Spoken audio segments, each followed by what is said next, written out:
So, good evening, everyone. For today, I'm going to discuss the lesson for finals, which is all about dance. For lesson 1, I'm going to discuss the definition, importance, and elements of dance. So, dance is the one of the oldest of the arts since time immemorial. So, dili na gid siya makuan og kanusa na siya nag-start ang dance, no? It is believed that dance was performed by tribal societies for battle victories and hunting success. Dance was also used for religious ceremonies and festivities. And also, a dance is the movement of the body in a rhythmic manner, usually accompanied with music, within a given space for the purpose of expressing an idea or emotion, releasing energy, or taking delight in the movement itself. So, here are some of the reasons why dance is important.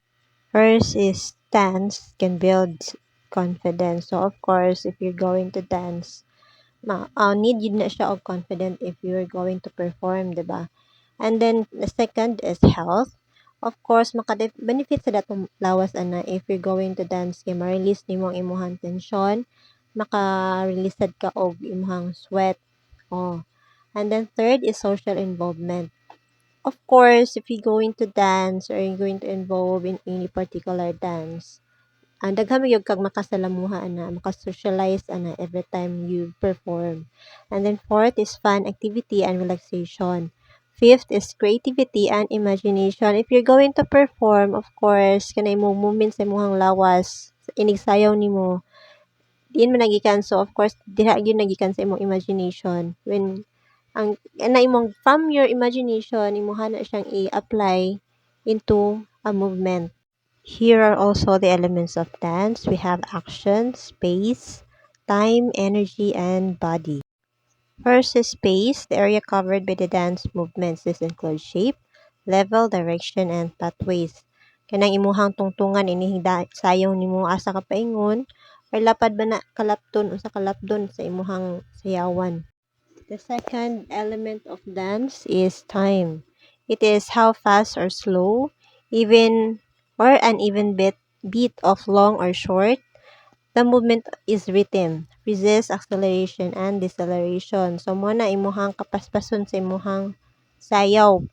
Hinay ba? Paspas ba? So, lain-lain magyud na siya ang classification sa dance. Later on, ato pa na siyang ma-discuss ang classification sa dance. Next element of dance is the energy. It is the quality, force, effort that you exert in your dance. So, kuha na siya, the flow, the qualities, the force, and the tension. So, syempre, imuhang dance siya, iya, nasi paspas, or syempre, imuhang sounds is paspas. So, paspas na imuhang dance. So, muna siya ang ituwag na A for effort. Try. Next is the body. So, body consists of the zones of the body, the shape, the base, or your inner self also that includes in the elements of dance. The body.